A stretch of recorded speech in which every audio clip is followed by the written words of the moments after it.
Wednesday, and about any time now the doctor's office will be calling me for the doctor visit through Zoom.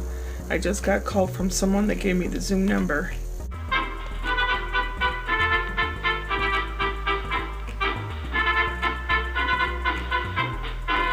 That's what the doctor looks like. This is my weight, fasting blood sugar, and blood pressure. In the yellow, that's today.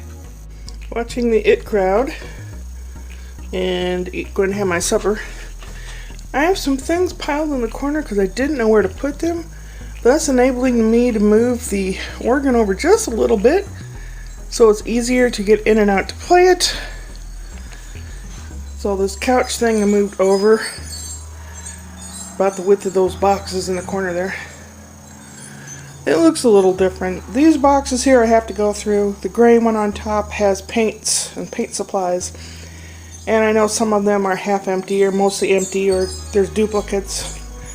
The bottom one has paperwork in it. Of course, the paperwork. The dreaded paperwork. Those two boxes have photos in it, family photos, which I think will go in the corner of the bedroom or under the bed, maybe. You know, once in a while you pick them out and look. I made a beef pasty. It's really not a Cornish pasty unless you make it in Cornwall. Big. And the crust, it has a lot of butter in it. I folded it over, rolled it out, folded it over. It's got a lot of layers.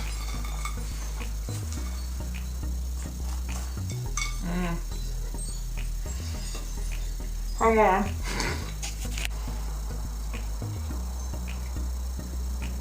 I finally got to see a doctor. And he got to see me through Zoom. I got to the computer 20 minutes before I was supposed to. Got all signed in. And then the phone rings, and it's someone from the general offices, medical offices, and they said, well, this is what's going to happen. Have you been given a code to join the Zoom thing? And I said, well, I looked on my email. No, in person. I mean, someone will call you and give you a code. And I said, no. She said, okay, well, I'll look it up here and I'll tell you what the code is. And when we're done with our questions, then you go to this screen, zoom.us or something. And you find this screen or that screen and you click on that or click on that. And then you enter this code that I'm going to give you. It's like 11 digits. I said, okay. So they asked me a few questions, name, address, age, just a few little intake things. And I had filled in the information about the drugs that I take, you know, like for high blood pressure or whatever, and maybe what allergies I have to what medicines and stuff like that. And she looked it over on her end and she said, okay, and about 10 minutes before you will receive a phone call from the medical office, and they ask you 4 or 5 questions. And then when you hang up with them, you put the code in and wait for the doctor. Okay. So I was sitting there and the phone rang and I picked it up and they asked me questions like, have you been running a fever? Have you been around anyone? Have you tested positive for COVID? You know, blah, blah, blah. Those important questions they have to ask you these days. So that was squared away, and she gave me a code, and she says, okay, when we hang up here, you can put that code in. Okay, thank you. So, after hanging up, I put the code in this little box, and then it starts buffering and buffering and buffering and buffering, and I think, okay. Because when I've joined Zoom things, I've joined them in by someone else initiating them. This, the patient initiates it, the doctor comes in, as if you're waiting in the waiting room and the doctor and opens the door and comes in. And it was buffering and buffering and buffering, and it's like 10 minutes of buffering, and I'm thinking, oh God, this is gonna go through, man. This is gonna go through if I have to, I don't know what. And I thought, well, maybe I have to enter the code again. So I pushed the back button, and then I was totally out of the whole thing. And I'm like, oh shit. No. And then somehow, I think the doctor must have initiated it from his end, because I saw him and then it said, if you want your video and audio on, click here. So I did. And we had a doctor visit. Nice guy. Nice, really nice guy. I like him. He's probably not much older than Brian.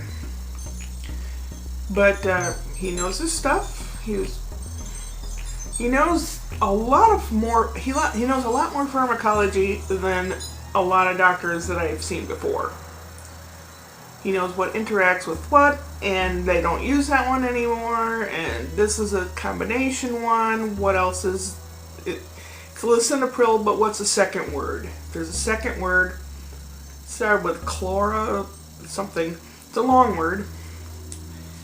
That way it tells you exactly what chemicals are in there and exactly how it reacts to a person.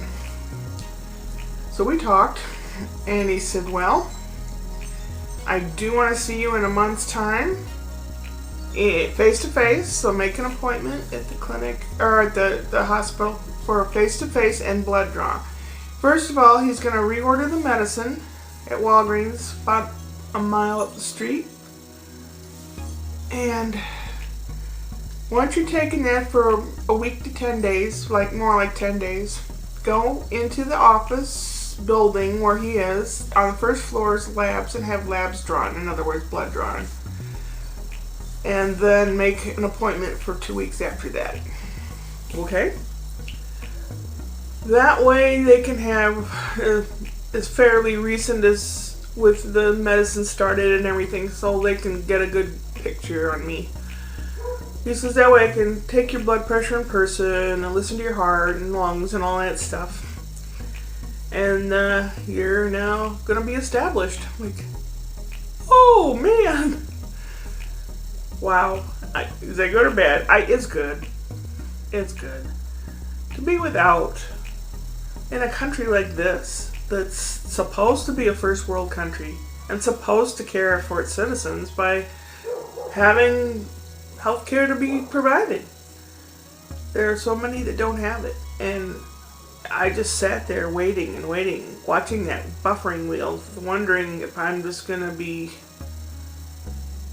having to scrape off the streets. Yeah, I get these visions of having to be homeless and stuff, and I'm not. And I almost cry with thankfulness because Brian and Ashley have me here. But the doctor said he's also going to order that I can talk to a shrink. Thank God. I don't know how it's all going to go. But at least the ball's in motion. I'm having a Cornish pasty, but it's not Cornish. It's a pasty. Beef, carrots, potatoes. And it's very tasty. And the crust is very flaky. Man, I did a great job. I'm surprised at myself. Let's see, tomorrow, by the time you see this, it'll be Thursday, but Thursday night I'm planning on having zucchini parmesan over a pasta. Friday, the rest of my chicken soup, and Saturday we're having an Easter barbecue. And I want to come up with, her sister and brother are supposed to come, and I think I'm going to try to find some cutesy pootsy appetizers that look like bunnies or chickens or, like little animals made of olives and tomatoes and stuff. Something healthy. I mean, and anyone can make desserts, fudge, cookies, and all that, but I want to make something healthy to show that I'm half intelligent. The last couple days with a lot of sleep, I feel a lot better emotionally. And the fact that this doctor visit actually took place and is over now, I feel so good about it. I actually sat at the piano today and played a little bit. I've got to practice a lot before I play anything for you all and start writing my songs. But during the meanwhile, I have some elastic to replace on old face masks and some hand sewing to do. And I'll put all the cloth away and forget about it for a while. Sort through the rest of my stuff and my paperwork. And I'll be ready to do a cribs video. Ooh, ooh. Ooh, ooh. Raise the roof. Ooh, ooh. Raise the roof to go upward and onward.